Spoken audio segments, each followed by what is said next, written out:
اے پیغمبر آپ ان کو کہہ دیجئے من کان عدو لجبریل کہ جو کوئی بھی ان میں سے جبریل کا دشمن ہوا فإنه نزل على قلبك بإذن اللہ، ہوا یہ کہ سرکار دو عالم صلی اللہ علیہ وسلم ایک روایت میں آتا ہے کہ خیبر کی طرف نکلے اور وہاں پر جو ہے ان کا ایک راہبائی، یہود کا بہت بڑا راہبائی عبداللہ بن سوریہ وہ وہاں موجود تھا اور یہود بھی موجود تھے۔ رسول اللہ صلی اللہ علیہ وسلم نے ان کو دعوت دی، اسلام دی۔ تو عبداللہ بن سوریہ جو بہت بڑا ان کا عالم تھا کہنے لگا کہ یہ آپ پر جو وحی آتی کون لاتا ہے؟ کون لاتا ہے؟ انہوں نے کہا جبرائیل فرشتہ لاتا ہے۔ کہا یہی ہے نا، یہ جبرائیل فرشتہ جو ہے اس سے ہمیں بڑی چڑ ہے، یہ ہمارا دشمن ہے۔ اگر جبرائیل فرشتے کے علاوہ کوئی اور اگر وحی لاتا تو ہم آپ پر ایمان لے آتے۔ یہ جبرائیل کے ہم دشمن ہیں، یہ ہمارا دشمن ہے، کیونکہ ہماری پہلی قوموں کے اوپر، پہلی ہماری باپ دادوں پر عذاب یہ لے کے آتا تھا۔ یہ ساری شکایتیں کرتا اللہ میاں کو کہ قوم یہ کر رہی ہے، قوم وہ کر رہی ہے، اللہ میاں کا مار جوتے اب وہ عذاب لے کے آتا ہے، یہ ہمارا دشمن۔ جبرائیل اگر ہاں میکائیل فرشتہ اگر لاتا جو بارشیں برساتا ہے، رحمت کے ہوائیں چلاتا ہے، اگر میکائیل لاتا تو ہم ایمان لے آتے۔ یہ جبرائیل لاتا ہے اصل میں، اور وہ ہمارا دشمن، اس لیے ہم نہیں ایمان لاتے۔ یہ اس پر یہ آیات اتر آئیں، قل اے پیغمبر ان کو کہہ دیجئے من کان عدو لجبریل جو دشمن بنا جبرائیل کا، اور جبکہ جبرائیل کیا ہے فإنه نزل على قلبك بإذن اللہ، وہ تو اللہ کے حکم سے اب اللہ کا کلام آپ کے سینے پہ اتارتا ہے۔ بس وہ تو ایک قاصد ہے، اس کی اپنی کوئی حیثیت، وہ تو ایک نوکر ہے، وہ تو اللہ کا پیغام لے کے پہنچا دیتا ہے، وہ اس کو کوئی ذاتی کو چڑ تمہارے ساتھ نہیں ہے۔ اب ایک آقا ملازم سے کہا یار یہ کر دو وہ کر دو، ملازم کا کوئی اختیار نہیں ہے، اب آقا کر رہا ہے نا سب کچھ۔ اب آپ ملازم سے چڑ کریں کہ یہ دیکھو ملازم نے مجھے روکا، ملازم کہا جی مجھے تو آقا نے کہا تھا، میں کیا کروں؟ ٹھیک ہے، وہ بے قصور، تو میں کہ جبرائیل تو بے قصور ہے، اس کا کیا قصور؟ وہ تو کلام آپ کے سینے پہ اتارتا ہے، اور مصدقاً ایسا کلام اتارتا ہے کہ مصدقاً لما بین یدیہ، جو اس سے پہلے جو کلام اترا ہے یعنی تورات، اس کی تصدیق بھی کرتا ہے۔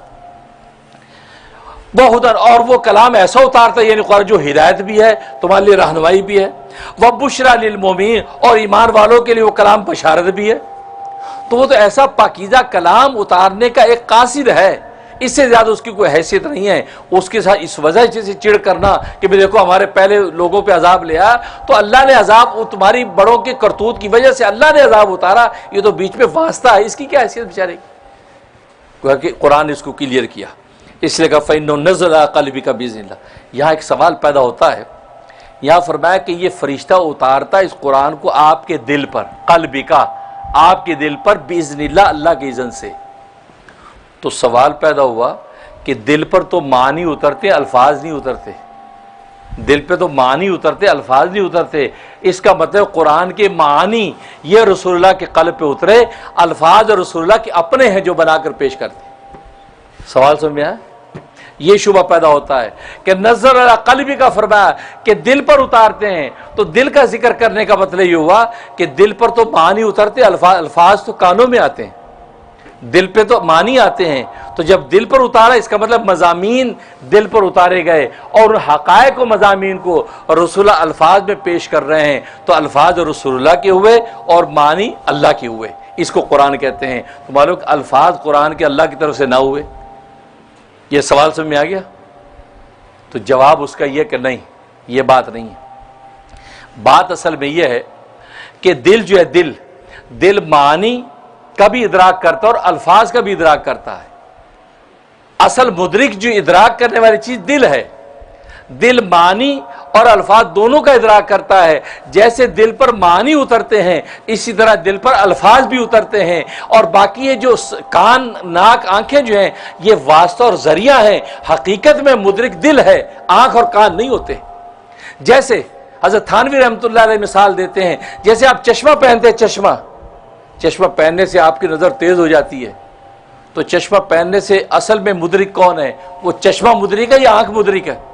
آنکھ مدرک ہے، اصل میں ادراک کرنے والی آنکھ ہے۔ چشمے نے اتنا کیا کہ اس کی روشنی کو بڑھا دیا اور ذرا واضح کر کے دکھا دیا، لیکن اصل ادراک کرنے والی چیز کیا ہے؟ آنکھ ہے، چشمہ نہیں ہے۔ یہ وجہ چشمہ اتار کے رکھ دو کچھ نظر نہیں آئے گا، یا آنکھ سے ہٹا دیں آپ، یہاں کان پہ لگا رہے چشمہ، نظر آئے گا؟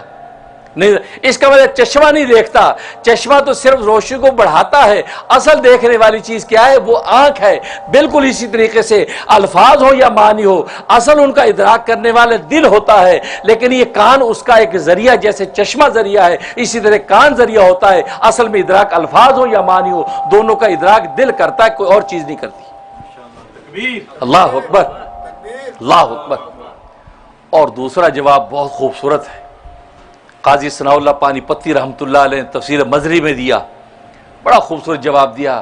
فرمایا کہ اصل میں بات یہ ہے کہ اگر آپ نے جس کا کلام سنا، اگر وہ زبان آپ کی مادری زبان ہے، اس زبان کو آپ جانتے، آپ کی اگر مادری زبان ہے تو آپ اس زبان کو سنتے اس کے معنی پر غور کرتے ہیں، اس کے الفاظ پہ غور نہیں کرتے۔ اور اگر وہ مادری زبان نہیں ہے، کوئی اور زبان ہے، آپ نے ایسی سیکھی ہوئی ہے، آپ اس کے الفاظ پہ غور کرتے ہیں، معنی بات پہ غور کرتے ہیں۔ اب یہاں امریکہ میں آپ اور ہم انگریزی سنتے بولتے ہیں، انگریزی سنتے فور الفاظ پہ غور کرتے ہیں، کیا بول رہا ہے، اب معنی سیٹ کرتے ہیں، اچھا یہ بول رہا ہے، آپ جواب دیتے ہیں نا۔ لیکن اگر آپ کے سامنے کوئی اردو بولے، آپ اردو کے الفاظ پہ غور نہیں کرتے، اس کے معنی پر پہنچ جاتے ہیں فوراً، کیونکہ آپ کی مادری زبان ہے۔ تو یہاں پر نبی کو جو یہ کہا کہ نزل علی قلبک، اے پیغمبر یہ جبریل آپ کے دل پر یہ قرآن اتارتا ہے۔ دل پر اتارنے کا مطلب یہ کلام ایسی زبان میں ہے جو مادری زبان ہے، اور جیسے آپ سنتے ہیں، آپ سنتے اس کی معنی پر غور کرنے لگتے ہیں، یعنی دل تک پہنچ جاتے ہیں، الفاظ تو مل ہی رہے ہیں آپ کو، الفاظ تو آپ کو سن ہی رہے ہیں، لیکن اصل میں آپ فوراً اس کی معنی پر غور کرتے ہیں۔ چونکہ آپ معنی پر غور کرنے لگ جاتے ہیں، اسے اللہ تعالی قلبکا کا لفظ کہا کہ دل پر اترتا ہے، کیونکہ معنی پر غور کرتے ہیں، اور الفاظ تو آپ کو سنے ہی جا رہے ہیں، اور الفاظ تو آپ سن ہی رہے ہیں۔ اور اس کی تائید دوسری آیت سے ہوتی ہے، انا انزلناہ قرآنا عربیہ، فرمایا ہم نے اس قرآن کو عربی زبان میں نازل کیا، اور عربیہ صفت الفاظ کی ہے، معنی کی نہیں ہے۔ عربی جو ہے وہ لفظ کی صفت ہے، وہ معنی کی صفت نہیں ہوتی کہ الفاظ عربی یا عربی عجمی ہوتے ہیں۔ تو وہ قرآن عربیہ فرمایا، اس کا مطلب عربی میں کلام اترا تو گویا کہ الفاظ بھی اللہ نے اتارے ہیں، اور اس کے معنی بھی اللہ نے اتارے ہیں۔ اللہ اکبر، اللہ اکبر۔ اس لیے فرمایا فَإِنَّهُ نَزَّلَ عَلَىٰ قَلْبِكَ، کہ وہی جبریل جو ہے یہ نازل کرتے اس قرآن کو علی قلبک، آپ کے دل کے اوپر، بِإِذْنِ اللہ، اللہ تبارک و تعالیٰ کے حکم سے، مصدقا لما بین یدیہ، اور یہ قرآن کریم تصدیق کرنے والا ہے اس تورات کی جو اس سے پہلے ہے، وہدن، اور یہ راہ دکھاتا ہے ہدایت کی، وبشریٰ للمؤمنین، اور یہ بشارت ہے ایمان والوں کے لیے۔ کیونکہ یہ اوصاف اربع جو ہے اس قرآن کریم کے بیان کر دیے جو کلام جبرائیل علیہ الصلوۃ والسلام اتارتے ہیں۔ تو اس میں جبرائیل کی ایک تو برات کر دی کہ جبرائیل تو بس یہ کام کرتا ہے، جبرائیل سے دشمنی کرنا یہ بیوقوفی کی بات ہے۔